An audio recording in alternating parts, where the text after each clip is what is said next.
everybody. As of right now, you got one half of the Funkin homies. I just realized while I was watching the intro, I need to change that because we definitely do not do 8 p.m. anymore. And at the rate we're going tonight, we don't do 9 o'clock either. With any hopes, we're going to be live with our guest by 9:10. If you guys know, we got Bill coming on tonight from down under. Running into a little bit of technical difficulties on the back end of things, but Godfrey's working through it, doing the magic that he usually does. Shout out to everybody in the chat right now. How's everybody doing? What's up, CS? What's up, Keith? What's up, Ivan? Ghost. House of Rags is us. What's going on, Christy? Jamie, how's everybody doing? Adam O, what's up? So hopefully everybody's having a nice week.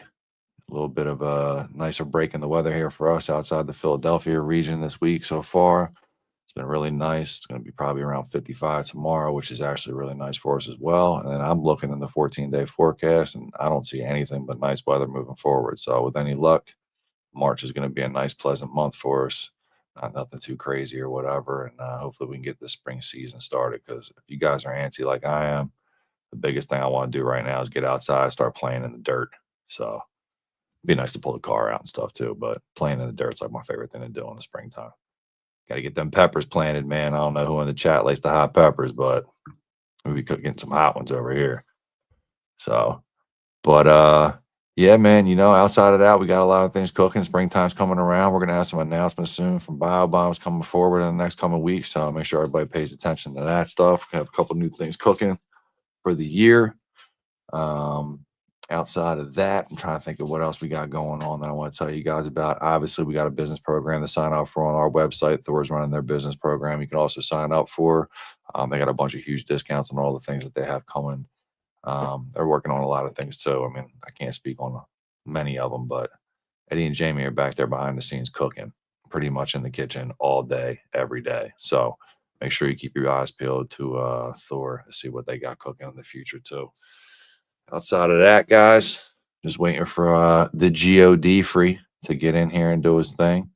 All in all, though, hopefully the guest will be able to get on. We won't run into any technical difficulties. I have to throw this thing back for another week. Me and Godfrey just have to do our winging thing. Yeah. So I myself having a pretty decent week. Retail business, we know, it's actually starting to pick back up again or whatever. Obviously, with the weather changing or whatever, people are out there picking up cars. It seems like all the used car dealerships that we deal with or whatever are actually starting to pick up some numbers again and turn some vehicles. So got our boy Bill coming on. He's actually got some funny stories. This guy's got mad beef with the car dealerships. So if we get a chance, we get a chance to tell him some of them stories as well. But outside of that, things are good. Another day, another dollar. Head above water, grateful for things. Had myself a wonderful dinner this evening. I know you guys love to hear about my food choices and the way I decide to eat in life. So, today I have myself some lion's mane mushrooms sauteed up with some salt, pepper, a little bit of hot pepper. Get myself a nice steak. Had 3 farm fresh eggs from a buddy of mine who bought over these special eggs from a chicken that lays different color eggs every day. So I got a chance to indulge in some of that. Some kimchi on top of the eggs this evening. So I'm feeling all juiced up. I ate about 2 cans of tuna fish a little earlier, trying to increase my protein. I'm looking at myself lately and realize I'm losing muscle mass as I'm getting past the 40 mark. So I got to get my ass back into shape again. So, outside of that, just enjoying a nice conversation with myself, wondering where Godfrey's at. Thinking we might just wind up pulling a 1-hour podcast of you guys listening to me talk shit. So while we're in the chat right now, guys, eggs are expensive right now. Kathy, you're right, but they're one of the most healthy things you can eat. I think the body absorbs about 45%, 50% of every egg that you eat, which is probably one of the most nutrient dense foods that we could have.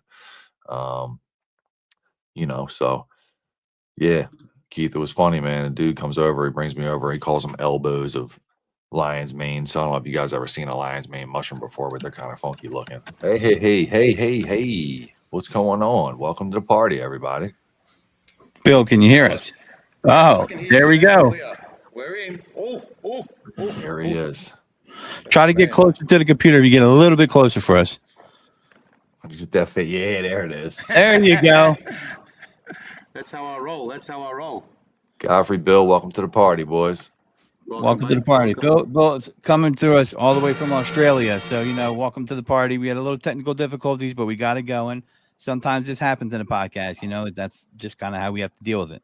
So, on the fly adjustments, bro. On the fly adjustments. There you go. Everybody gets a little hot, a little sweaty, but we worked it out.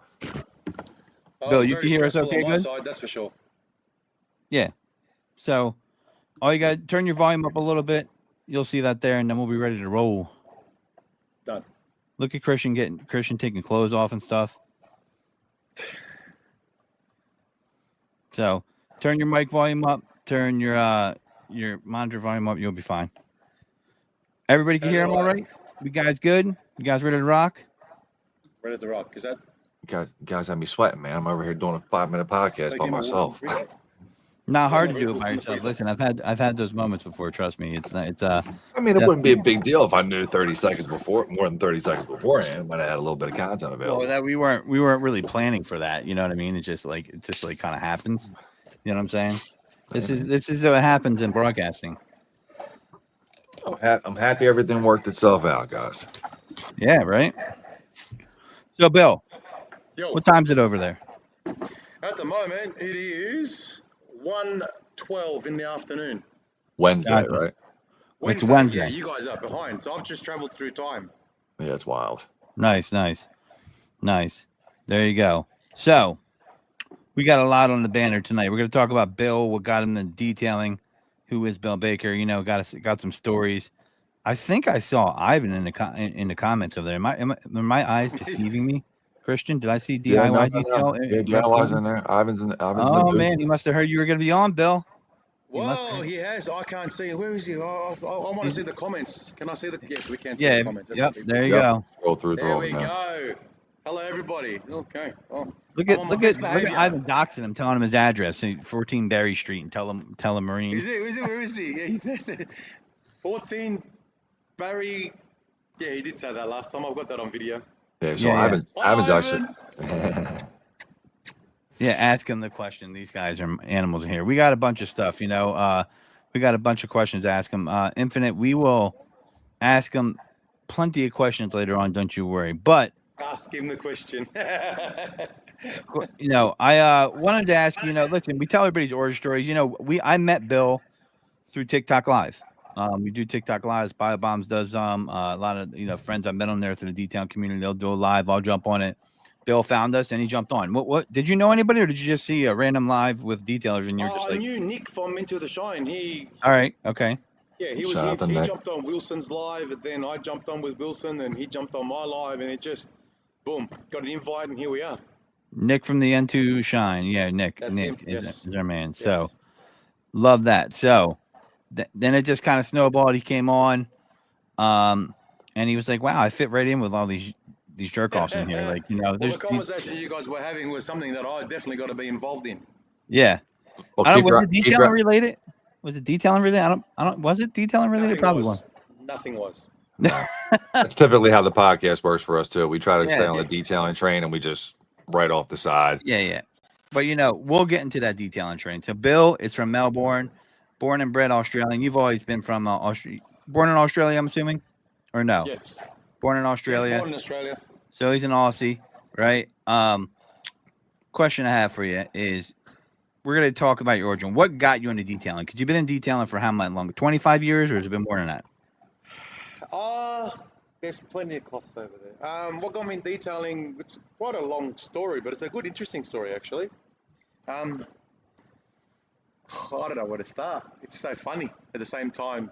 Did you mean to start detailing? Like, was that your thing? No, not at all. Not at all. What happened was, in Australia, you have at a certain age where you need to do something called work experience, and it's around 10th grade. So, sorry, I spilled my drink on the floor, so I'm making a mess. Yeah, we had to do this work experience. So Bill Baker got went and got myself a week with Kmart in Sydney when I used to live in Sydney. And 3 days into it, I got sacked. So, I think I was the first person in the world to ever get sacked on work experience, part of a school academic structure they got for us. What did you do where you got sacked? I think I knew that then. I was never being. For my I was Americans, never. sacked means fired. By the way, I know some Yeah, of you guys fired. might. I got fired. I got fired because Canned. I obviously was working way too much for my capabilities. Like it's work experience. I was getting hammered by this girl. Do this and do that and do this and do that. Not knowing. Don't forget, I was sheltered from the real world. And I said, "How about you help out and do it yourself? You could do that." And I just got smart. And she didn't like it, and she told the manager. And then I called her a snitch, and words were exchanged, and and she went and told the manager again. She goes, "I think you're done here." And I think, "Yeah, I think you're done too. See ya." And I just left. I got in trouble for it. Following Monday, we're sitting in a school assembly, and they kind of made me stand up in front of the whole school, which you can't do that now anyway. Stood in the whole school, and I was sort of pointed that Bill Baker's the first person to go and do work experience who got sacked. He's embarrassed the school. He did this. He did that. To my defense, I was looking around going, "No, I got sacked, but I'm the one that actually is fully experienced now because I got hired, I did my work, I got smart, and I got sacked. That's work experience." So I've got to admit, There I you was go. right. Yeah, but by the end of the year, we had to complete the task. So the school coordinator said, "You need to finish this task." So I got you a work experience for a week at a car dealership. And I said, "Okay." So off it went, and washing cars, playing with tire shine. Back then it was black paint, vacuuming cars. All I was Wait, told you put just to black? They put black paint on tires back in the day for the tire yeah, shine? it was called tire black. Yeah, good old Kitten's tire black. Wow. You're dating yourself right there, brother, because I don't remember that at all. Yeah. You don't So remember? Jeez, all right. did they have to worry about runoff with that stuff? Like what? No, you did get on the tire, on the rims. You had to get them off, but don't forget we were dealing with hubcaps back then. Yes. Okay. So Yeah. wheels were black pretty much, and the hubcaps go on top. Remember, this is 1990. Woo. Yeah. Yeah. So Dang. yeah, I cars were just invented. Now people still had a horse and wagon. Some of them had cars. No.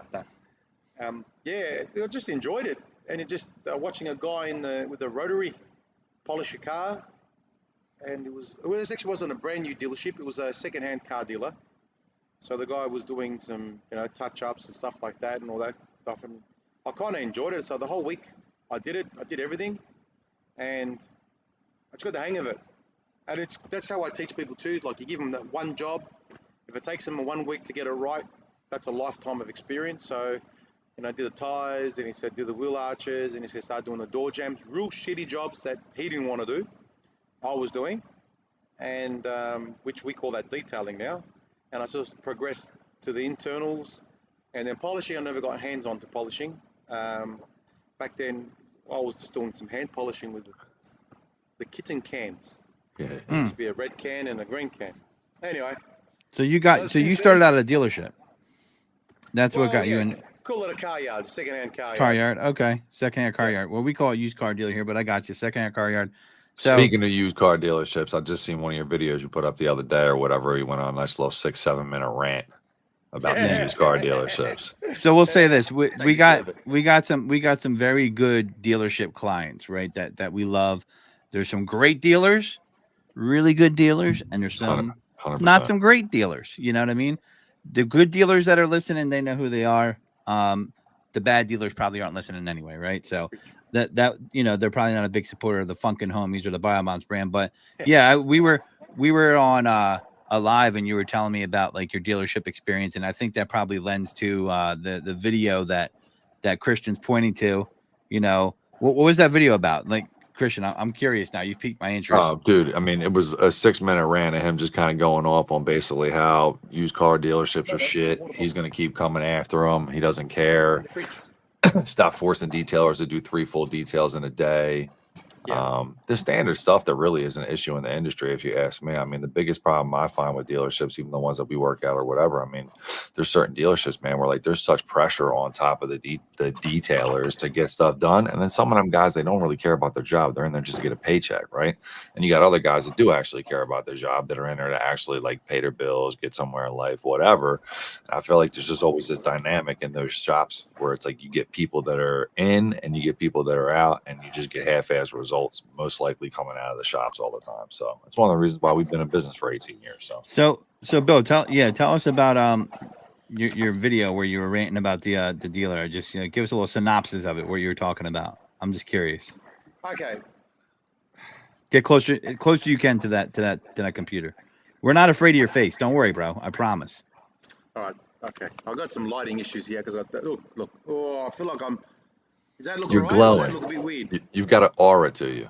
That's okay. We'll be all right. There we go. You're fine. All right. Hang on. One more. Turn that one off, baby. Okay. That's my wife is here. She's my technical person. Okay. So the rant went off. Certain things got me triggered with What that. caused it? What caused it? What was the reason that you decided to actually go on that rant that day? The It was inspiration. one car in particular, right? Okay, I'm going to be really honest with you. There was a car that we basically sort of dissed at the dealership, and what I didn't do was cover the number plate. Not the number plate number, not the branding around it. So the customer who actually went and bought the car from there rang me up a few days later and said, "Oh, I didn't know you were going to do a video. Can you take it off? Because it's got my plates." And I said, "Yeah, okay. Why is that?" He goes, "Oh, they were good to me and stuff like that." And like he got 45,000 views on TikTok and the other stuff like that. So I was like, but that goes against what I believe in. If you buy the car, was actually back windows was burnt with acid or degreaser. They wash cars in the sun, very reckless, swirl marks, drying out of paints. They use the some silicone sprays and hide a lot of things over and stuff like that. So the presentation of the car was putrid, like putrid. And now I used to work with dealerships, and we were never allowed to let cars like that go. But I've noticed over a period of time, people are just accepting any car because It's they're changed. waiting. Yeah, it's changed. They're waiting. They're waiting so long for these cars to be So true. delivered. They're getting desperate, so they're letting them get away with it. And they are charging you close to $2,000, if not more, for dealer delivery charge, which is inclusive of a clean. So anyway, he said, "Can you take it off?" And it kind of like, I said, "All right."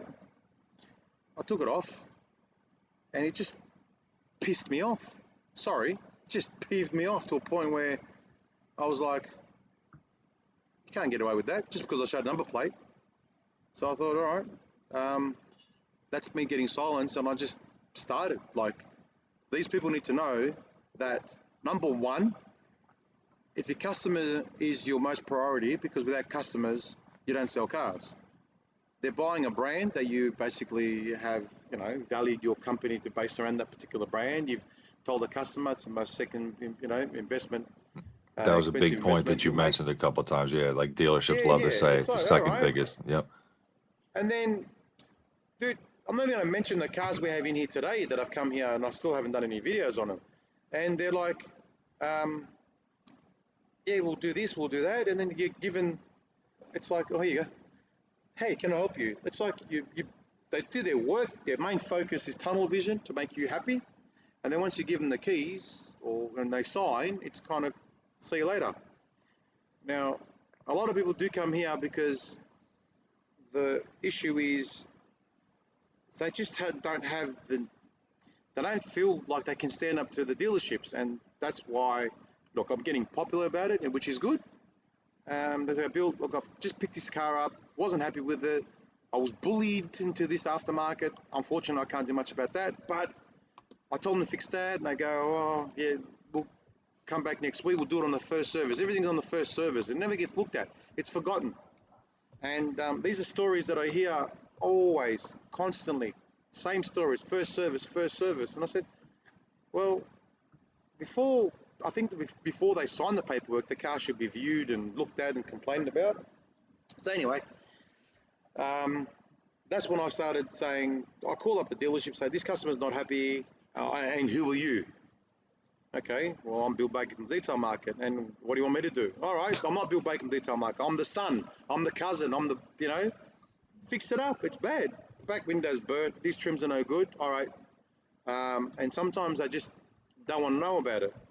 And then I give them a chance to fix things up. And if they don't give it up, we just, I don't know, bring out the blowtorch and start torching. So that's why I have that dealership brand. And like I said, when I was with the dealership, working for a few dealerships, they used to pick on everything. And the cars were delivered. It's funny though, because I feel like the experience I've had with the dealerships too over the years is like they nitpick certain things and then they let other things go. Like we'll have like dent guys that come in or whatever, right? And I have like a certain guy at a dealership we work with or whatever. He says no to everything, and then he wants to get some POS fixed or whatever, that's not even worth the money that he got into the damn thing already. But meanwhile, he's got like a 24 or a 23 with like a dent ding like this that he doesn't even see on the car. You know what I mean? And he's bitching about something on the inside, and it's like, yo, dude, like, yeah, it's a lot of these dealers. It depends on the sales manager. Like the one I worked for, he would put money into his cars, right? Certain guys are just cheap. Shout out to Rick's the man. Yeah, Rick's the man. Certain guys are just cheap. My old manager was not cheap. He would put money into the cars. And the thing is, people focus on the presentation enough where you get them off the lot, which can be wrong because you're not going to get return business because of that, right? So with that being said, I would say that we've experienced what you're saying a lot, right? Like I had a call today from a lady who wanted help with getting an odor out of her car. And the reason why was because they bought the car. This wasn't a dealership. This was private, but the scenario still applies because I've seen it, in my experience. And you knew the car smelled. You made sure that odor wasn't in there. And then enough for them to go on with the car. And then the problem is theirs, right? So a lot of we times, get it all the time. I mean, dealerships will call me up and be like, yo, it's our most frequent call from people that are non-detailers is, hey, I just bought a used car and it smells like crap 2 days later. It is our number one call by far. Yeah, hands down.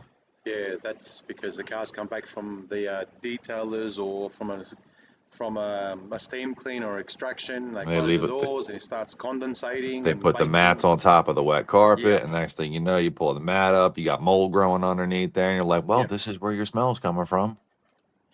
When we used to return the cars to the dealerships, once we were working outside the dealerships, before we started working internally with the dealerships, the cars will come back and they start looking at everything and making sure the car's right. What about this scratch? This car, no, its car's still wet.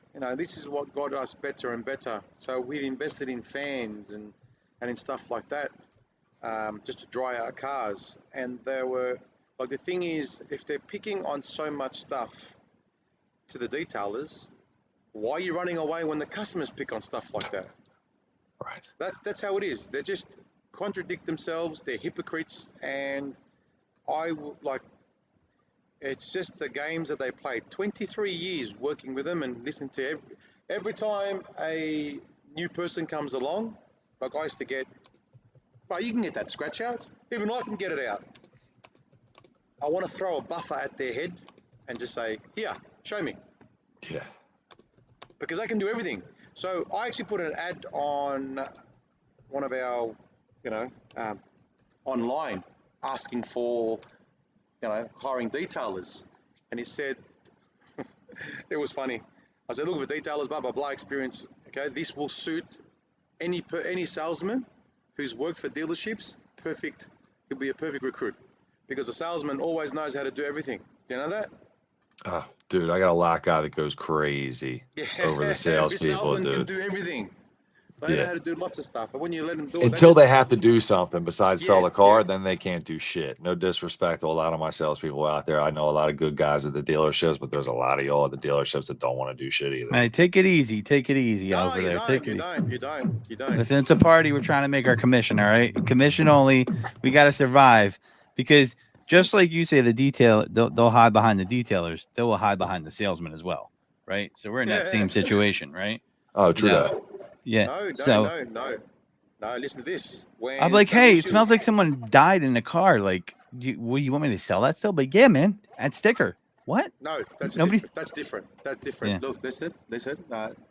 There is a situation where customers, like the dealership, used to call me to go talk to a customer to get the customer off their backs because I work for that dealership. It's like I truly believe that is a manufacturer's error. Okay, it's on them. It's not the customer. So I've been put in positions where I've actually sort of blamed the customer, and I only did it about 6 months ago. It wasn't something that I'm not going to try and get out of it because I said it. It happened, and I looked at it and I thought you could have fixed that. It is a paint issue, not a customer issue, but the other stuff around it to show that was a customer issue. Anyway, I said to him, I go, listen, dude, I go, don't ever call me again to come out and inspect anyone's car. That is purely a factory fault, and you just palmed it off. And it wasn't something worth, $20,000, $30,000 car. It was a $150,000 car. So I said, you and I, even though you put me in a position where I didn't feel right, you and I are done. Like, that's it. And it's been 6 months. I haven't heard from him, nothing. But he got away with it. Only if I took a photo of that car and knew the reg, I would have found that customer and sent in a proper testimonial email to go back and get his whole car replaced. You know what I mean? I didn't want to be involved in that. There's a few things that, as I mentioned in previous videos, there are a few things that I've done that I'm not happy with, and it kind of contradicts what I believe in. So, as I said to many of you guys watching and who are going to watch, I'm not here for the world to like me or love me. I'm not here for the world to need me or want me. I'm just here for the world to realize, be educated, and understand that you as a customer, you deserve the best for the money you're paying. And me as a detailer, I deserve the same respect, okay, to do the best to my ability. That's it. So I'm not going to gain Preach. anything from ripping off anybody. Simple as that. I feel you on that. So, That's it. what took you from, the position of going to do your own shop, do your own thing? You were in the detail space in the dealership world for a while, and then you said, "Hey, I'm going to do my own thing." Right? You're going to move on. And What made you get a shop? How'd you transition?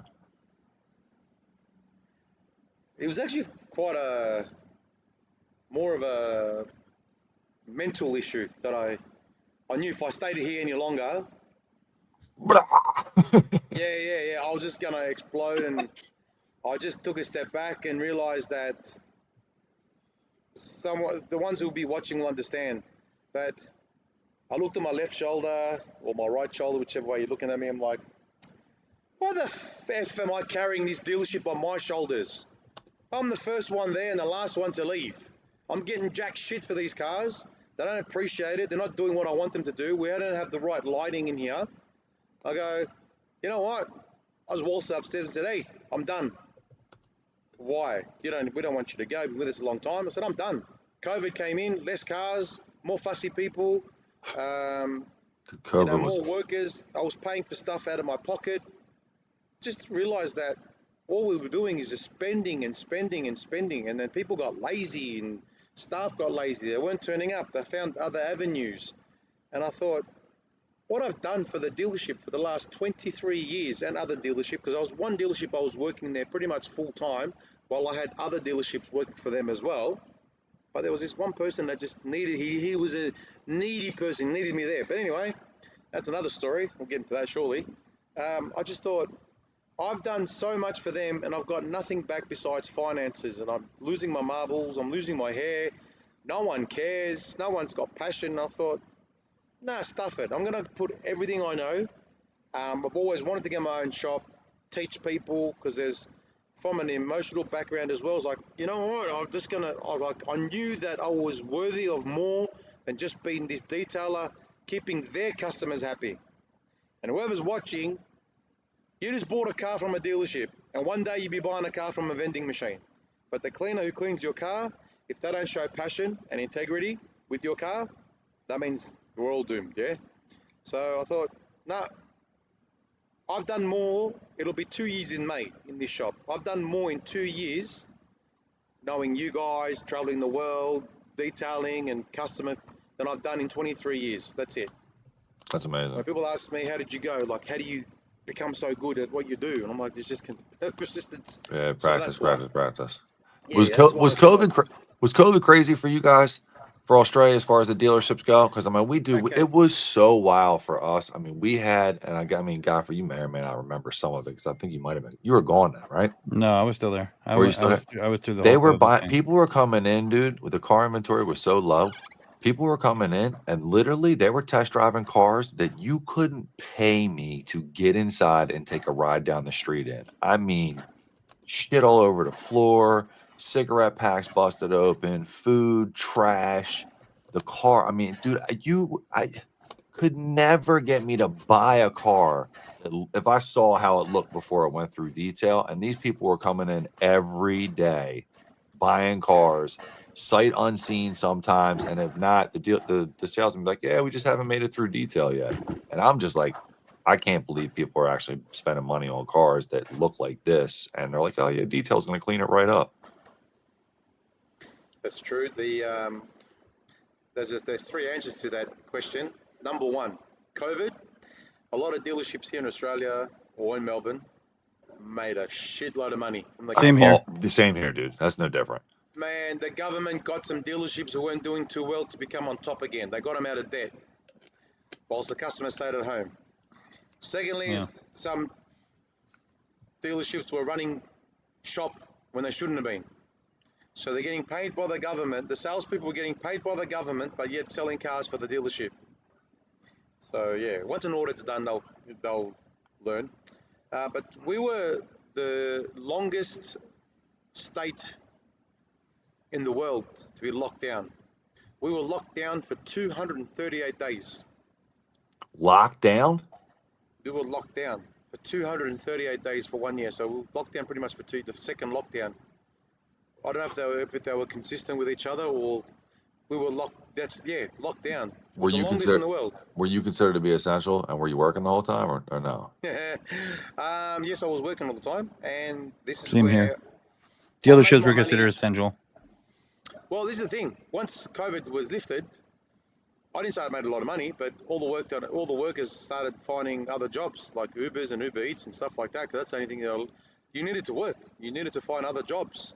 Right. The food market here was just pretty much abolished. People lost restaurants. Our city is still empty. I Our can city is imagine. still empty. People I still can working imagine. from home because that's Business, just easier. restaurants got popped the most for us. I mean, in the Yeah, States yeah. at least. I mean, any type of small business, it was just. I mean, they're like, Yeah. nope, you can't work. Like, oh, okay. Like, I literally just put my Yeah. fucking life savings into this business. Restaurants no big have deal. such I a small opened 2 years margin. ago. You're gonna shut me down?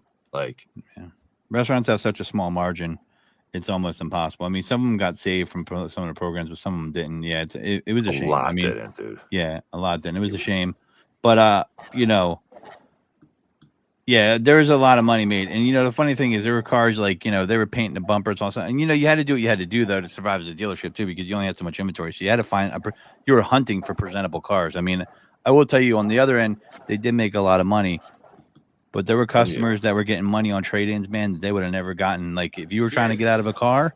That's true, but Yeah. they still didn't get over more than the dealerships. No, did. sure not. I mean, they don't in general, even COVID or not, right? That's what I'm saying. Yeah, but I remember I was dating a girl. She had a Mustang that had 2 accidents on it, and it was a V6, and it had. I was like, she was like, yeah, they said they give me 10 grand. I was like, don't stop at any red light or stop sign. Go directly to the dealership and turn those keys in and get that check. I was like, what? I was like, that's a 6 grand car. I'm like, they were.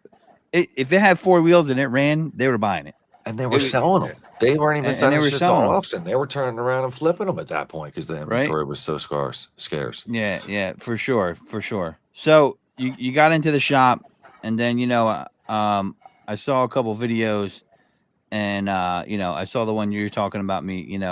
Kind of doing some research. I like to research my guests. I got to know, Bill a little bit. We spent some nice screen time together, and I saw your video, man, about the boat. You got in that boat accident. So I didn't know you raced boats.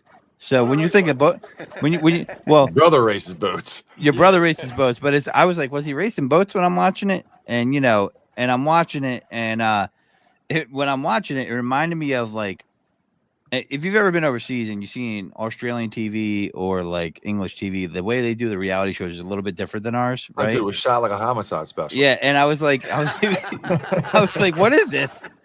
And I'm like watching, I'm like, wow, that's really well produced right there. I was like, Oh, all it's right, cool. phenomenal. Yeah, It's and like I true was like, crime. it was like 20 minutes, so it's on his YouTube page, the Detail Market, if you guys want to check it out. But I mean, it seemed like to me, it was a near-death experience for you, and like you're, you know, it's just like you're like sitting there, you're like, I'm still here, you know. And I noticed you were telling me about like coming out of that, you're like, I'm gonna do it my way. I'm gonna speak my truth, right? It seemed like that's what you were saying, right? So tell me, you know, tell me about that experience quickly and like how you kind of like that inspire you to kind of, you know, live what you we were just talking about. So just to be clear, right? If you don't mind me just interjecting real fast, when you hit, I'm fine, but thanks for asking. I'm fine. Nothing wrong with me. I'm saying you were in the back left of the boat. Is that where you were at?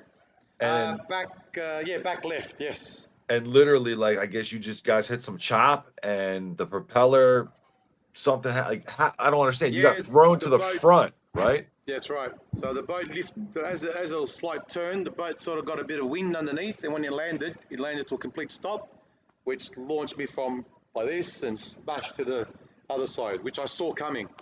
Now And you you busted. wouldn't believe what I saw coming. What? The side of the boat that had the Detail Market sticker on there. Oh, jeez. Seriously. That's what it Like, saw. I'm not going out like this. That was the last thing through my head.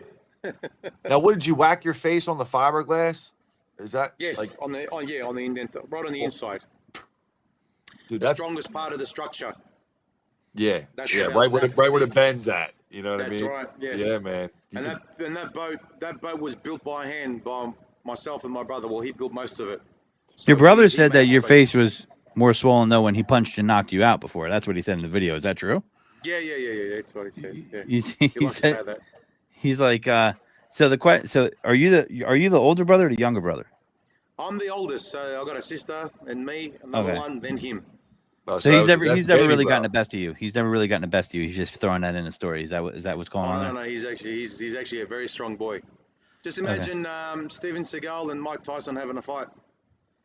Back when Steven Seagal wasn't a big sloppy mess, because he's a mess like me, now. I'm very quick, so I'll probably hit him 3 times, and he'll just go like this, bang, and then whoosh, off I go. I got to come back. All of a sudden, boat season 2.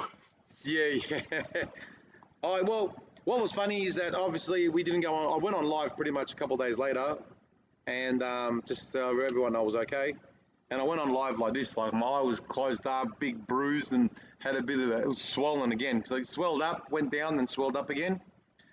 And then I just looked at my numbers, and it was just growing. It went from, 100 people, 200, 500, 600, and those comments were coming in like, whose car did you stuff up? Or, what did you call your wife? What happened there? The once were warriors thing. Sounds like your audience is just like ours.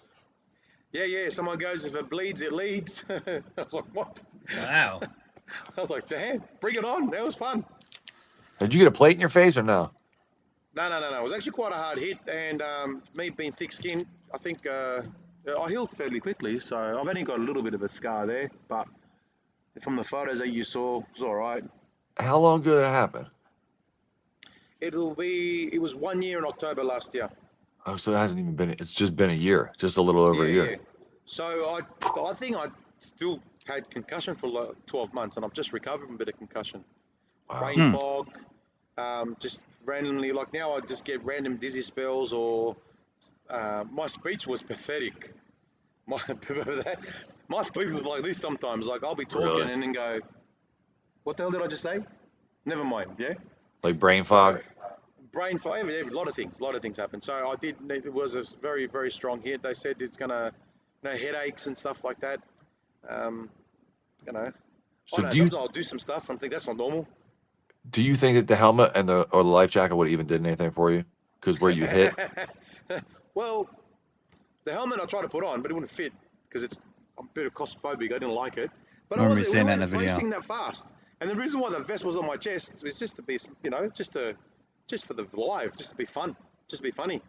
And they said later on, what got the police involved was a bit of a question on why no internal damages or no broken bones, just a head trauma. They actually thought he tried to knock me off.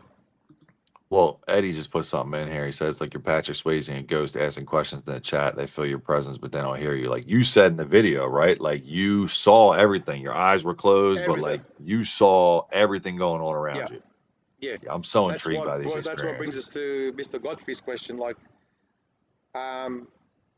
when like I saw my wife in the boat, but I was coming in and out of consciousness. But she mentioned to me that nothing, that, you know, my eyes weren't open. But I remember the paramedic leaning over straight down because my saturation levels weren't too good. And when he did this to my eye, he went like this, right?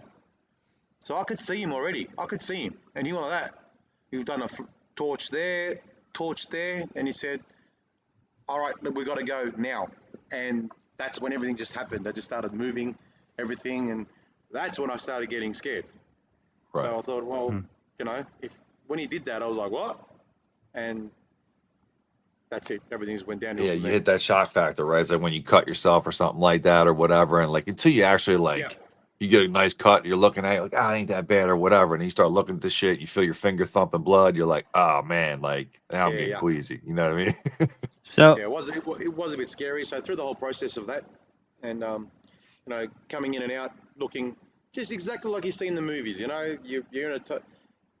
I remember as he mentioned, if you see the video, what he was saying, critical condition, but whatever. It's critical, but what's the other word? Stable. I'm like, okay, I'm onto something here. And then looking up. The funny thing was, I was looking up and I could see the light inside the ambulance. And I went, damn, that's a good light. Very bright too, yeah? Thought I could use one of those. It's like a nice LED strip that went right around. Is that what you were thinking when you were laying in there? Yeah, it's what I was thinking the first up because I thought I was okay. And then, I don't know, I think I heard sirens, I'm not sure. But then you close, open, you can see the you know, the lights go past you like in the movies and open and close.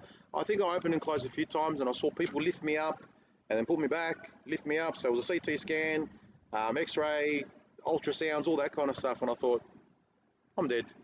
Like I knew it. I knew I was gone because we don't believe in my religion to get chopped up. So you go through all the processes of elimination to see what caused the death.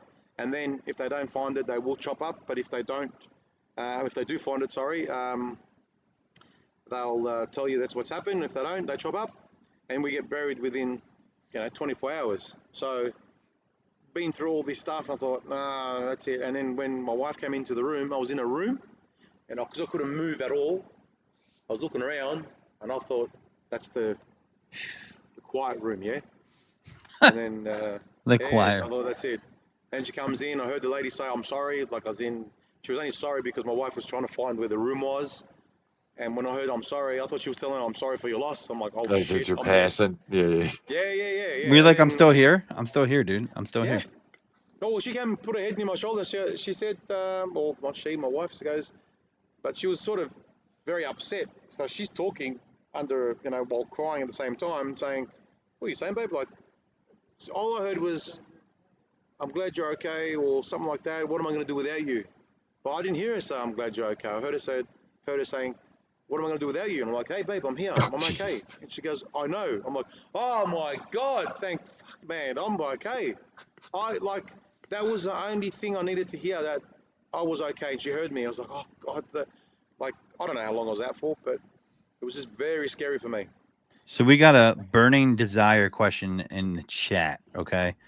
Okay. Probably been asked like 5 times. So the question is, Bill, what's the best brand in your opinion that's coming out of Australia? Yeah. Best brand coming out of Australia right now. The best brand in what sense? Car? Yeah. Car detail product. Products. Detail supplies. A detail product. Like, what's the best brand out of Australia? Like, detail product right now. Is there a standout brand that you guys prefer to use out down there? That's from the home country, from down under. Can we get a next question, please? Okay. So what he's saying. All right. There's nothing here. What do we got? I might be wrong, but what Australian product do we have? There you go. International stuff, because here everything made in Australia is very expensive. People swear black and blue. There is no Australian brand.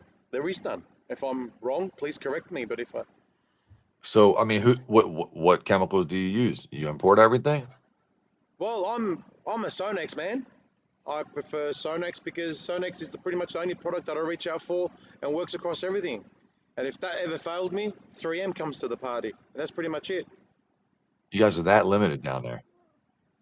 No, we've got everything here. We've got Shine Supply, we've got Black Juice, we've got Sonax, we've got McGuire's, we've got Chemical Guys, we've got Auto Gleam, Mothers. We have hundreds and hundreds through Autobarn. We've got Australian product is Bowden's Own, but that's not for detailers, that's for DIYers. Most high professionals like to use the international stuff. DIY people who we do recommend we give them the Australian products, McGuire's or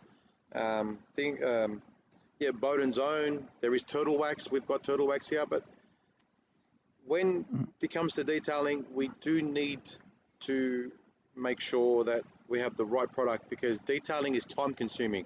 You want the job done right the first time, you want it done quick, and you want it done properly.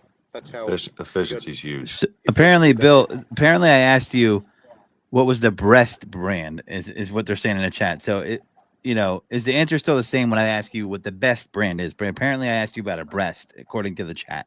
So I just wanted to set the record correct for the chat. The breast brand you can ever get your hands on is a nice cushioned one. There you go. That's what I'm you saying. grab the bottle and you got to squeeze it. There you go. Boom. You know how much air is in there. All right. So I like how they just sort of sticked in the grab it. Oh, you said breast. Wait, that's it. Get off the podcast. That's it. Yeah, listen, man. The whole rule of broadcasting is you pretend like it's not going to happen with the chat there, though. I'll bring it up. I'm not scared. So listen, we're at 45 minutes right now. If we make it past the hour mark, this whole chat just goes to shit. Yeah, well, it will. I plan on it. I got something to store for you guys. Don't worry. All right, but but listen. You don't what want I will know, tell dude. Yeah. You don't want to know. You'll what I will. Christian might want to turn the camera off for this one, but listen. Me and Bill will hang out. You know what I'm saying? But listen. So we're gonna ask you some questions on that. But you brought up time consuming and details and things of that nature. And I see DIYs in the chat. Now we were talking the other night on what did a little WhatsApp video call, and you're telling us about your first experience meeting Ivan, and I thought it was an interesting story because a lot of people see these guys online that are brands or they promote themselves and they get on YouTube and everybody has an opinion about them. A lot of times, though, when you meet these people, your opinion completely changes. I would say more often in a good way than a bad way. So tell us, and knowing Ivan, he would probably want to hear the unfiltered story because you know him. You knew him before I met him. I mean, I met him a couple times. Chris has known him. Tell us that story, what it was like meeting Ivan, and what. I'm pretty sure the audience would love to hear that. Yeah, I'll try to go as quick as I can. All right, now when take your time. We got all the time in the world. Relax. All right, when I no, I didn't do somehow. No, when I met Ivan, Ivan, I love you, and mate, love, yeah, all the way. So when I started going on the Instagrams and stuff like that, and my wife, who's sitting right here, said, go on TikTok, well, look at this, look at that. I said, I'm not interested, I don't do retail, I don't want to see nothing. Anyway, because I had these plans for this shop, I started going on people's detailing pages and looking at stuff. And all I'm hearing is this dodgy stuff. This is random people, just dodgy this and dodgy that and silicone base and ceramic this and so opticoat that and this and that. And then I come across Ivan. And I thought, this guy looks like something from a TV show, like with a moustache like this, like from the Umbrella Academy or something like that. And I thought, look at this bloke, And then didn't pay much attention. I understood he was with Optico and moved on somewhere else. That's later on I found out. But then I saw his DIY detail videos as well as sitting in traffic in Sydney. And I said, this one video came across and went, don't spray window cleaner on your windows. I'm like, oh, okay. So I'm watching it, and he's like, spray it on your cloth. So you go left to right on the inside and up and down on the outside. And, if you get a streak inside or outside, you know which side it's on. And then he went for like 15 seconds or 20 seconds. And I thought, oh my God, this bloke, seriously, these videos are stupid. Why? Why can't you spray window cleaner? What am I doing wrong?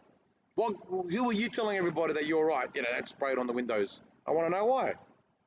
And truth be told, don't spray some stuff on cars or leathers directly. Spray it on your cloth. And I thought, okay. So, and I just got introduced to TikTok, mind you, and I saw the duet. So I did a duet on it. So I'm bored. I'm trialing it out, and I thought, I don't think this guy's any smarter than me. So let's just have some fun. So I did. And he's like, don't spray window cleaners on your window. I'm like, yeah, why? And he did it, and I started talking. I'm like, that's so dumb, and whatever I said. Anyway, put it up there. God knows how many views, because I don't know if I saved it or went to my story. I have no idea where it went, right? And a while after that, we had Jason Rose come to Australia, and that's another story. I had a bit of a chat with him and had my opinion on him. That's one way then to I call met, it. then I met Larry Casilla. I met him, had a chat with him. I had my opinions on him. Kept That's it to another way to myself. say it. Yeah. And I thought, whatever. Anyway, and everyone knows what I think of these people, not in a bad way. It's just more like, all right, well, I don't do things for YouTube. As I mentioned, guys, I do things on TikTok. You see it live, you see it here, you see it truth. I never drag. Remember this one? Here he comes. I'm not, like other people. Come follow me to YouTube and watch this. I will not drag you from this platform, take you somewhere else to get the money and the likes. I'll tell you straight as it is. Anyway, so the thing come up on the screen and says Ivan LaCroix traveling down under. And I went, how much is the ticket? All right, so I looked at it and I got on live and I was having a chat. People say, Ivan's coming, you should go and give him a bit of a verbal, blah, blah, blah, this and that. I said, I got all right. So I bought tickets and I went. I took 2 boys with me, sidekicks. And I was actually kind of excited, I thought, I'm going to trash this guy. I'm going to go up there and see him go, start harassing him, the way he talks. And then Mark was talking to me from Car Care Co, lovely guy. And he was saying to me that, you got a lot of following, this and that, and I respect your work and hustle and stuff. And he goes, Ivan's this type of guy like this and that. And I'm like, yeah, let me be the judge of that. Move. So then he goes, oh, Bill, this is Ivan, Bill. He goes, hello, Bill. And I said, hi. And I was waiting for him to say something.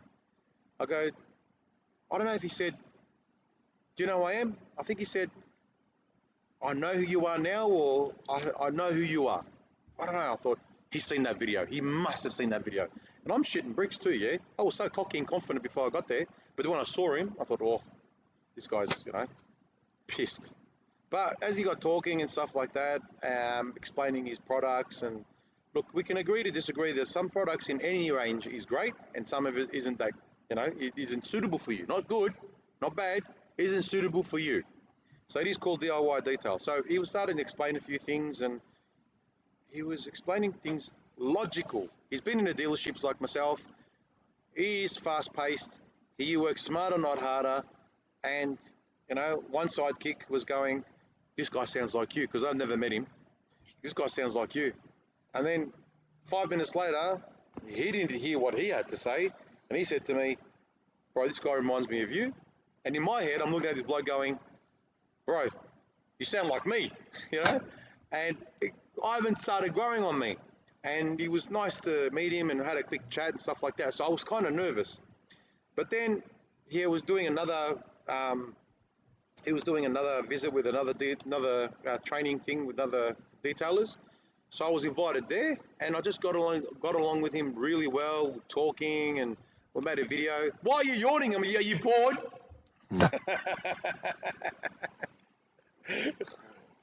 Yeah, so we got talking and, using his ceramic coatings and stuff like that, explaining things. It kind of all made sense. So judging him at the start was a bit too much. I shouldn't have, but I did, which is you're allowed to. We do that as a people, man. I mean, that's just... Yeah, you do. You got to judge it because, if you're given that person like me, people ask my wife, is he always like this? And then she's like, no, he's totally different. So we put a facade on, or we, it's how we are, but we have a good reason to be like that. So going back to that story with the boat accident, after I recovered, I thought, you know what? I nearly died. I haven't told people to go and whatever. I just think that I'm not ready to go yet, and I'm not going to go without telling everybody what I think of them. and say the truth about things. You know what I'm saying? So that's why I go back to Ivan. He's trying to teach people stuff and speak logically and understand exactly where he's coming from. And then on the way to the airport, he stopped by here. And I thought, that was very nice of him to come by. You know, we had the guy leave his car here for the week, and I drove him to the airport. And when I drove him to the airport, I kind of said goodbye to him. And I was actually kind of emotional. Like, you know, I was, even my wife's laughing. It was true. I was like, you coming back soon? Don't go. Like, I could see myself going to Canada and having a, you know, I can't wait to see him in May. Hopefully he comes in May, maybe. Or SEMA. I'm going to definitely go to SEMA and see him. Like, he is just a genuinely, is that right? A genuine guy. You know, sometimes his facade may not be for everybody, but his personality, he is awesome. And his wife's beautiful too. She's lovely. He's a nice guy. He's a genuine guy, man, that just cares about educating people and expanding. Yes. That's what it. All I he mean, wants to do is help everybody. That's all he wants to do. He doesn't want to go see the sights of Melbourne and Sydney, Australia. He just wants to go, put a smile on your face. That's what he wants to do. Now, someone with that much compassion and passion for the detailing industry, if you're laughing at him, stop laughing at him, because he's a lot further now. You know, he's not even that, dude. He's a valuable asset to 100%. build up the industry so that people can start charging more money for details, which I think that's what he mentioned. Yes. Yeah. He's like, do this and charge more, charge your worth. Yeah, I thought that was fascinating, because a lot of people don't get a chance to meet these people, and they have this picture of them, and then they meet them, and you totally get disarmed, right? And that happens a lot. And I always tell people, like, a lot of times, sometimes you'll meet someone and they'll be like, that they are who we thought they were, right? But a lot of times you'll meet them and it will completely change your mind on that person. And I've met a few people like that, as I've been privileged enough to be kind of entered in this world through Christian. You know, I've got to meet a lot of great people, you know, and you know, from all ilks and, like, you know, wherever they come from, and just meeting people in different corners of this industry, so to speak, yourself, Bill, included, and a lot of people, you know. And what I notice is, you know, most of the time your first impression gets changed. That's just absolutely, man. And you know, so I just thought it was interesting, because, you know, people will be like, you know, people might be like, F Bill Baker. And you probably but they probably meet you and they'll be like, you know what? He's not as big as a jerk off as I thought. So he's actually all right guy. So speaking of that, Bill's a funny dude. And, you know, it's funny. I have to mention this. I was watching your video, right? And you said to me the other night live, is everything a joke to you? And I'm watching this video of you tell a life-death experience, and you did about like 15, 20 jokes at the end, this serious video, and you're cracking jokes. I'm like, this guy was telling me, do I take anything serious? I'm watching this. They were even in the middle. Yeah, he's making jokes all throughout. He's like, do you take anything serious, mate? I'm like, what? You know, now I watch this video, I'm like, this guy. I was like, wait till I talk to him about this video. Yeah. So speaking of not taking things serious, we got some questions for you. I wanted to ask you annoying things that Americans say to you when they first meet you. I know as an Australian, you have this thought probably like, oh God, here's another American saying this damn question that I get every time. Do you got to at least have a couple of annoying things Americans say to you? Can I ask an annoying question real fast before you answer? Okay. Crocodile Dundee. Yeah. Fluke, or I mean, like, how do you feel about him from Australia? I mean, how do you guys feel? It has about to be in his Crocodile answer, Dundee? by the way. But go ahead about Crocodile. I just figured I'd ask. You talk about Luke Irwin, is it? Who you talking about? Steve Irwin? No, I'm talking about Crocodile Dundee, the dude. The movie? Yeah, the movie. How you guys feel about that? I watched it. I thought it was when I watched it the first time, it was an awesome movie. Now I watch back, I'm like, I actually sat through that movie. Yeah, well, that's what happens when you watch older movies nowadays. Yeah. Throwing dynamite in the river to fish, his boomerang. We do that overseas. First one in America, the American annoying thing. Are you from Australia? Or are you English? I'm like, yeah. And how I was known with someone, my famous line when I was in America, hey, big guy, are you a bodybuilder? I'm like, I can what? see that. Before they even ask me any questions, yeah? They always, whenever I was in a queue for something or at the service station or Disneyland, hey, big guy, because you're a bodybuilder. I'm like, damn, I'm 47 years old and I feel like I'm strong. Yeah, thanks. Oh man, you're a big dude, man. What do you do Didn't- for your work? What do you do for your workout routine? I haven't done anything in 12 months. I've had Get surgery out. on my hand, so done 2 surgeries over 12 months, and I'm recovering. So I think this year will be the year. Have you done you got to get annoyed when you get throw another shrimp on the Barbie comment. Come on. That's the dumbest comment in it. That we don't throw shit. See? They're called prawns. They're prawns. Which is All right. hilarious. I knew that actually. Shrimps Until are small. They fall into the grill. Yeah, Yeah. yeah, some jumbos. All right. Yeah. Does anybody say Australian is Foster's for beer? Do you ever get that comment? Do you drink Foster's? No, I don't That's a drink great at all. question. Yeah, I don't drink at all. Yeah. So do people drink Foster's over there? Or is that just like In Sydney they do. In Sydney they do. In Melbourne it's not. In Melbourne it's called a VB, Victorian Bitter. Okay. And So- CUB, which is Carlton United Bar, yeah, they all own. Yeah, but Foster's is in Sydney. Gotcha. Okay.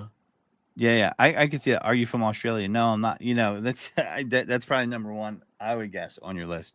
So yeah, the shrimp on the Barbie one, that I always laugh when someone says that, because when I see someone ask that they're Australian, I always wait and I'm like, how are they gonna react to that? And, I see them like a little subtle eye roll. You know what I mean? Oh, it's better than G'day, mate. Oh yeah, that's got to be yeah. number one. Good day, mate. Right? It's got to be number one, right? And they sound so dumb, and you're like, yeah, you did it wrong. Gotcha. I did play with you a little bit. I put a little bit of didgeridoo behind Yeah. the music. I don't know if you heard. That was for you. I don't know if you heard that. I can play the didgeridoo. Oh, you have a didgeridoo on you right now. Are you kidding me? No, I had it. Hang on. Is it around here somewhere? People freak out when I do it because I do the kookaburra sound. Where is that pipe? It goes Yeah. like this. It goes So, somewhere. all right. The other question I would ask you is, we got some fun questions coming up. Christian, you got the music ready? You do? Or am I just gonna Yeah, hand we me can the- run that thing now. We can run it. Yeah. Right on. Somewhere. A little fast AF going on right here. A little fresh. I'm fast as fuck, boy. Still fast as fuck, boy. Come get some. So, Let's go. They gotta be hyped up. do you know what Crocs are? Do you have Crocs over in Australia? The shoe What? Question. Crocs. Crocs. Yes, we do. Crocs or not? Where do you wear Crocs? No. Why They're no? the worst. My man. My kids got them. They're the worst. My man. Why don't you like them? You just tripping over them? They are the ugliest things I've ever seen. Thank you. It's like, Hideous. and they're expensive too. And they got half a quarter of a shoe. Yeah. First off, I feel like if you want the ugliest setup, what you need to do is you get some Crocs and you get into your Tesla Cybertruck, and then you're all set to go. You got two of the hideous things: Crocs and a Tesla Cybertruck. Yeah. The And they shape. come here with those. They come here wearing those shoes, and I'm like, I got to listen to you. Really? Okay. I mean, listen, if you want to wear them around the house, you're detailing in the garage or something like that, you don't want to get Never. wet socks. You would never catch me dead in them either. But if Nope. that's what you want to do, that's fine. Just do not walk past your driveway or your property. You should not wear those things in public. You look I'd rather ridiculous. stick my feet in my shoes than bend the heel on my shoes. Just tiptoe outside with my shoes. All right. So, how do you feel about ketchup on eggs? Yes or no? Because Yes. yes, you're a ketchup on eggs guy. See, Not all the time, but I used to like it when I was younger, and I do it every now and then. That's the but point we yes, bring. it's nothing disgusting. That's do the it point every we night. bring up all But the they time. think it's for I guess younger people or kids to put ketchup on eggs. But I say eggs are flavorless. But Yeah, it's so- a bit of salt. It's a bit salty. yeah, little salty, kind of cuts it down. But all right, fine. But all I know is we got team ketchup again. What else would you put ketchup on? Fries, obviously, right? I don't even use ketchup. Fries. I like smoky barbecue sauce on my steaks. Okay, so you consider barbecue a form of ketchup, Yes. right? Okay, cool. That's for Christy in the chat because she was talking about I like barbecue the other night. That was for Oh, you, Christy. You got to try this. When I come to see me, I'll bring some Australian stuff with me. I'll give you the Vegemite challenge. Oh boy, the Vegemite challenge. All right, favorite car, Noted. favorite type of Favorite car, car? dream car. I'm not a big car man. I can't. Hold up, I don't hold fit up, in, hold I up, don't hold fit in up. any car. You're not a big car man. Nah. What the hell are you Really, detailing really for? weird, isn't it? Yeah. That Yeah. is We weird. have I only fancy met a cars couple of here. you cats that are like that over the years or whatever, but I get a real kick out of you guys. Like you clean right. cars for a living. But I yet know you're what his not type really of a car is. His guy. type of car is the type of car he doesn't have to take back to the dealership unnecessarily. That's his favorite type of car. Am I right? Is that your favorite type of car? Nah. I don't have a favorite car because if I had a favorite one, I would have bought it. And I Okay. think, and I think because of obviously, having a financial background, not a financial background, but just trying to make business work. By the time you want to buy a dream car, it's so expensive, and you're like, I've worked this hard to buy that car, and then poof, there goes your money, and then you've got this car that's sitting there. You can't even get rid of it. You know what I mean? Depreciating. Yeah. Yeah. Plus, I got kids, and most likely, something. Me, I have some bad luck with high speed, so yeah, no. All right. So got a question in the chat, and we'll throw this in. What do you think of rinseless? And if you do like rinseless, what do you use? Rinseless wash. What do you use it? No, not a rinseless wash guy. Okay, got that. I can Has it- understand that. Yeah, All it has its flaws. I mean, I don't even know much about it because I don't use it. Okay, I wash cars internally. I like my decon on the cars, my iron removers, let them soak, and then I use a clay bar after because I'm internal and I can waste my products and it's my business. You know what I mean? gotcha. So you're not a rinseless guy. All right. So the other question is, what's your 3 favorite products that you use that are your go-to? 3 favorite go-tos. My iron remover, my Sonex polishing, and my what's that one? The what do you call it? The rubber and trim restorer. Like VRP, vinyl rubber plastic. Okay. That's it. So That can make a car look good if you know what you're doing. So I've heard you come up with a couple fun names for like little detailed things. I remember we were on the live one day and you called something the YouTube brush. So we're talking about that. Do you have any other fun names like that, like YouTube brush or like things that you might see online and you call it something weird like that, or is that just your one? I feel like there's more in there. You just don't know off the top of your head. YouTube brush. There's more, but a lot of things because obviously we've been knocked around a bit. This is not connected to the mouth anymore. So sometimes when the brain turns, it falls and it lands there, and I start talking about whatever comes there. No, just a YouTube detailer, YouTube brush, the way they do stuff on YouTube, it's like they just waste a lot of time and they waste a lot of energy, and they're kind of drawing people into the wrong direction of detailing. And but there's a lot of things that they do. But is it steaming leather seats? Like that's dumb. Blowing. What? You condition. Leather seats. You can condition them afterwards. Yeah, but there's a lot of heat into them. They're already fragile as they are. But what do you need to heat them? Yeah, it all depends. We got a lot of people that deal with a lot of odors and stuff like that in seats. We're talking about the steam, as in like from a. Oh yeah. The steam, the steamers that they use is different to what sometimes, like when they use the steamer really close to the steering wheel. Oh no, Sorry. yeah, with the little point or whatever. Yeah. That's the hottest part, which is close to 110 degrees, if not more. And that's like having a pressure washer. I'll give you a nice little nip on the side of your hand if you're not careful. Yeah. Wakes you up real fast when you're using that thing. You're not paying attention. You're like, shit. I've got burns everywhere. Yeah, especially the rod. If the rod's not protected, that's. Yeah, someone in the chat, I said they said in Australia, I've heard a couple of things. Tell us if this is true or not. Cotton candy is fairy floss. Is that true? Yes. And an orange traffic cone is called witch's hat. Yes. Wow. Damn, Sam Squatch. All right, look at you dropping the knowledge, Sam Squatch. Okay. So now the other question I have for you is, people have been waiting for this. I know you Here we go. So you're Australian. So you guys got Snickers bars over there, right? Yeah. You throw them in the pool. Oh, really? So the question is, are you going to eat the Snickers bar vein up or vein down when you eat it? This is the question there. You got to vein answer. up or vein down? Vein down. Vein down? Okay. Oh, you want to feel it on your tongue? Wow. No, I don't want to see it. Vein down is on the tongue, though, bro. Baby. See, I'm a vein up guy because at least there's some room between the tongue and the mouth. I can't deal with that, bro. Every My every wife week the goes, question "Bang up." gets me. Ah, She has no idea what you guys are talking about. no idea.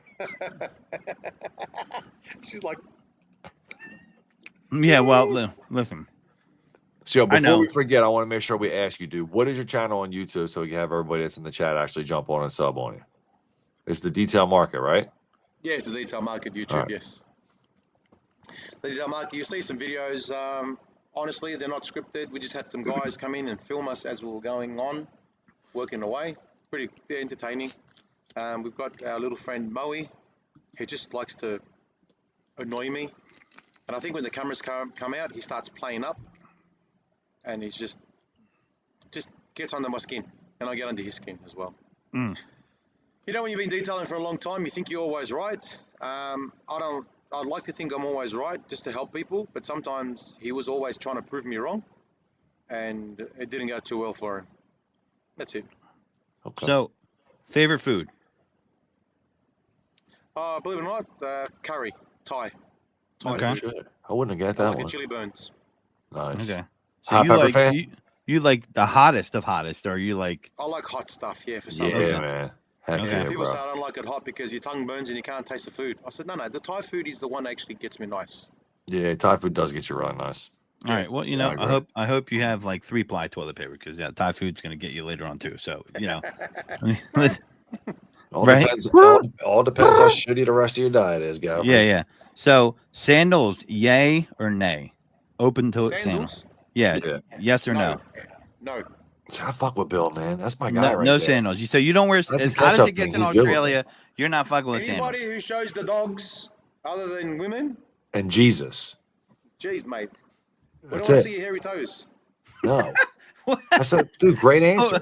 What you're saying is 100%. what Christian and Bill are saying is they both have massively hairy toes right now. That's what I they're don't have saying. hairy toes. I'm just saying that I've seen other people with their nails that aren't trimmed down and they're rotten and their feet are long and then look down. I go, why am I looking down at your feet? I'm just like, Yeah, keep the I dogs think my feet covered are up. probably manicured or pedicured because of other people. Like I've seen people with rotten nails. I don't want to see them.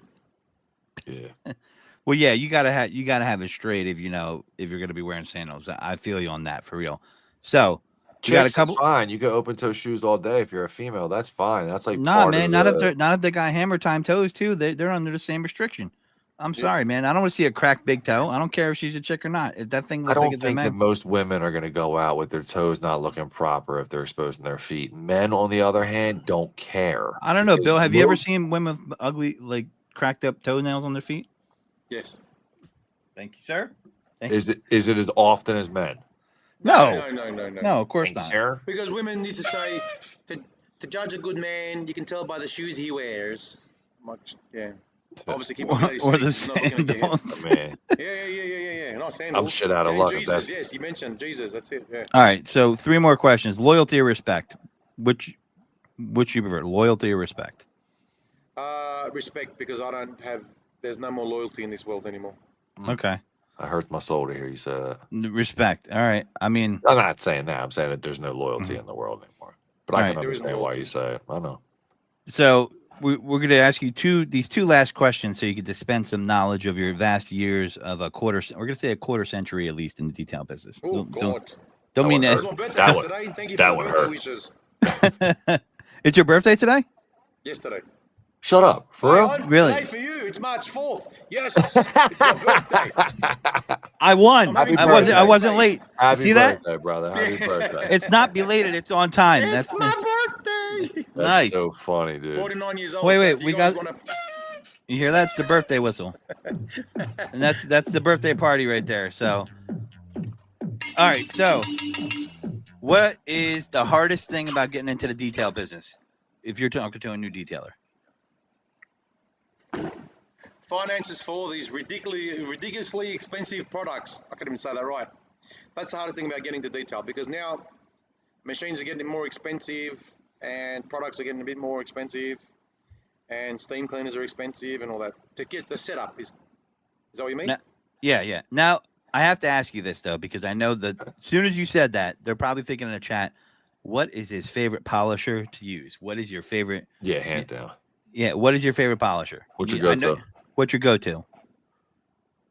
Okay, honestly, it'll have to be the Rupes, the 21 ES. Okay. Okay, Rupes it's a 21 ES. What's that, 21 6 ES, inch? 6 inch. Yep, 6 inch runs well. They last the longest. No, I got a Mark One and sorry, Mark One, Mark Two, and Mark Three, and they've all the Mark Two and Mark Three are having problems, and I've got I think about 25 ones because we are a training academy here, 25 ESs, and I just change a brush here and there, and just run Really? good. They're just old school. I've even got my Okay. first one that I purchased in 2011. You got any cordless yet or no? No, don't do cordless. We'll never do cordless. I need all No. the torque I can get. So you're losing torque from the cordless, is what you're saying. 100%. What, you got 10 minutes, and yeah, I proved myself right by buying the Rupes LH75 cordless. It's very aggressive, and you can kind of feel that it loses it within 5 minutes. It's starting to lose a bit of torque. They say 20-minute run time and stuff like that, but I just feel it, so I change it straight away. Huh. Okay. So Interesting. the other question I have for you is, the piggyback off, you're saying, the hardest thing is finances, buying all these new products. What is advice that you would give to a new detailer starting out? Like, what would you tell them? Hey, this is the one thing I think you should focus on Right. getting into this business as a brand new detailer. Or don't do this or avoid don't do that it, or yeah. whatever. Uh, Piece of knowledge. Don't wear Crocs on the job. Yeah. It could be something like that. Open toe sandals. Don't do that when you're washing a car. Look, it's a tricky one. Been doing this obviously over 3 decades. It's more the customers change for me. So so it's hard to this day and age. Don't bullshit the customer. Achieve what you promise, and just don't take shortcuts. That's it. If you go the extra mile, go the extra mile. But just don't go too far because people will take advantage of it. So That's the honest truth. Don't take shortcuts. Now, one last question. I wanted to ask you this and I forgot. When is it time to fire a customer? I know you'll love this question. When is it time to fire a customer, in your opinion? When is it time? When you know that you're ready to be Bill Baker, or you're ready to take on the world and not worry about people fucking think about you. Oops, sorry, there it is. You fire them when they tell you how to do your job. When their car is here and you've done everything to the best of your ability and education to know that as far as you can go without damaging the car, and they just don't appreciate it or don't approve, you just basically say, mate, we are done. And then they start threatening you with, oh, we're going to go to Google review or whatever. Just tell them, all right then, since you're going to go there, regardless of what I say or do, you're not going to listen. So fire them, torch them. Torture them. Okay. Just give it to them, yeah. You saw what I did here. I told they come because what happens is, look, guys, new detailers, remember one thing. They know what they want to spend on the car. They have that figure in their head. They do their research, and they have that figure between $1,000 and $2,000.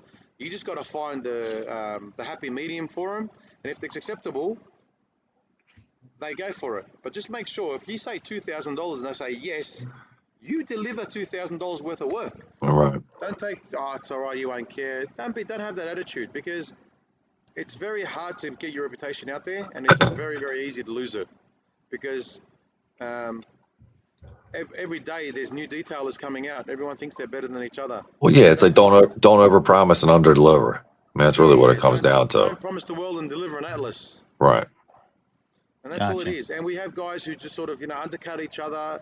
We do stick together, but unfortunately, this day and age, we can't stick together because everyone's doing it. And you got your guys in the corner that are charging $75 to do a full detail or whatever, because and some of them do a bad job and ruin the industry for us. So I can't be here getting all the giving out the positives about becoming a detailer, and everyone doing all the negatives and saying So most of my customers do come from TikTok, and they do respect what I say and what I do, and I will put 100% work and effort into the car. And I say, you come here as a customer and you live here as a family member.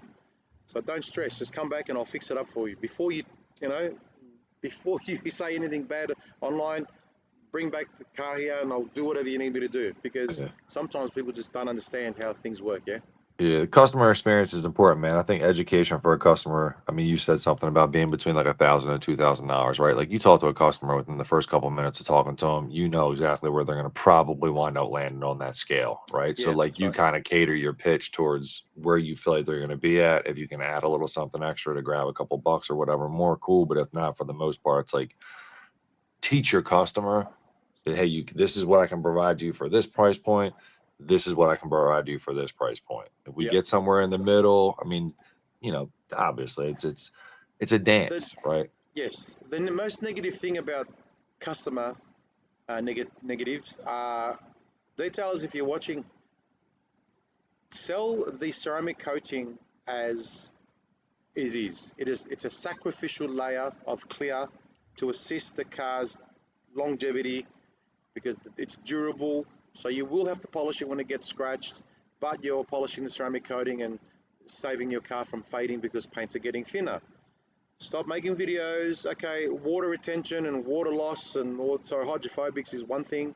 Promote the hardness and prepare the car properly because you're using these products with fillers and it's breaking down. You are educated by putting ceramic coating on. The car does look fantastic, but if your products are full of fillers and waxes, you are making Facts. it worse for us and making it harder on yourself because the warranty goes back to the manufacturers and they bring the car back to me and I say, don't tell me who did it, but then I've got to fix it up. And most of the problem is fillers and waxes with their 3-in-1s and stuff like that. Yeah, I But believe. remember, sacrificial layer is ceramic coating. That's it. Yep. And if There they you sound go. like a pain, if the customer is a pain in the butt, PPF, go to PPF because you're not Yeah. going to be happy unless you got PPF. That's yeah, it. yeah. Nice. Well, That's it. listen, we're gonna wrap things up. Bill, thank you for coming on. You know, we're Anytime. gonna catch each other on the flip side. Hopefully, when Bio Bombs and Thor is gonna be landing in Australia, I hear March 14th to 16th. I've heard a couple different dates. Looking Yep. forward It to is in the near Yeah. future. Yeah, We're we'll gonna get some definitely- products in Bill's hands for sure. Absolutely will. We know he'll give us the honest opinion. And We know a couple people that can get you yeah, some stuff. Bill says he's threatening to come to SEMA, so you might see him there. You'll see us Ah, there. that's So what's up. I can't even think about SEMA. It's so damn far away. It makes you get It ain't anxiety. gonna be that far away, Godfrey. We're in springtime. A couple months are gonna fly by. Yeah. We'll be in summertime. Before you know, we're gonna be prepping out some of the things. Let we're me doing just for let the me end just of get the to my next year. birthday. All right, like Dude, I mean, I was it's what it 48 2 is. days ago. I know, man. What happened? Now, anyway, listen. With that being said, folks, Hold on. thank you. Let me rip down one more thing. We got a question on here or whatever. Slow Proctor said, I've had some problems with dead animal smells and biobombs. Really hard to get rid of that smell. Any tips? Even had to use biobombs beforehand. So the biggest thing is, dude, with the minis, obviously, if you can use them in a steamer, if you know where the odors are coming from, a lot of the times with rodents that are inside vehicles, they're going to be hidden in places that you don't have access to. Obviously, just always check behind the air filters, things like that. But most of the time, they're jammed up underneath the floor pad. They actually die underneath there in between the carpet or whatnot. Typically, I Yep. believe it takes about 14 days for a body to like decompose after the maggots get to it and all that shit or whatever. So usually the smell will dissipate substantially once the actual rot has occurred in the rodent. But typically it's like steam. Yeah, they're not a fan. Steam the carpets, extract them if you have to. I'm not the biggest fan of using an extractor. If you like your extractor, use it, drop some minis in there. But if not, steam the heck out of the areas where they're at, then treat it with the vehicle kit afterwards. And I would say with a rodent situation, you're probably better off running the vehicle with the recirculate button on and letting that gas kind of cycle its way back through the car again over and over and over. So hopefully that helps. If not, do reach out to us on an email, info@biobombs.com. I'll set up a call with you, or Godfrey set up a call with you. We'll walk you through the whole process a little bit easier. So Yeah. And with that, we're going to bring this show to an end. Thank you for listening. Thank you for hanging with us. Bill, thank you for chilling us all the way from Melbourne, Australia. you're the I man, think we Bill. said it. I think we did set the record tonight for longest distance guest. I feel that. Yes. I feel that is ours, Christian. Yeah, And- Godfrey, and you hit the record for not dropping the F-bomb like 4 times. Well, I had to balance it out because I was expecting a couple more from Bill. He kind of held them back. He was really yeah, good yeah, tonight. he had like one, and so I feel like I had to bring the F-bomb down a little bit, so we meet in the middle. So I was trying to compromise. You know what I mean? Okay. That's what's up. It was a With pleasure that- having you, brother. Thank you for making some time for us, dude. Thank you for having me, guys. Appreciate it. Absolutely. With that- On the flip side. With that- Absolutely, brother. Let's end the fucking show. See ya. Later.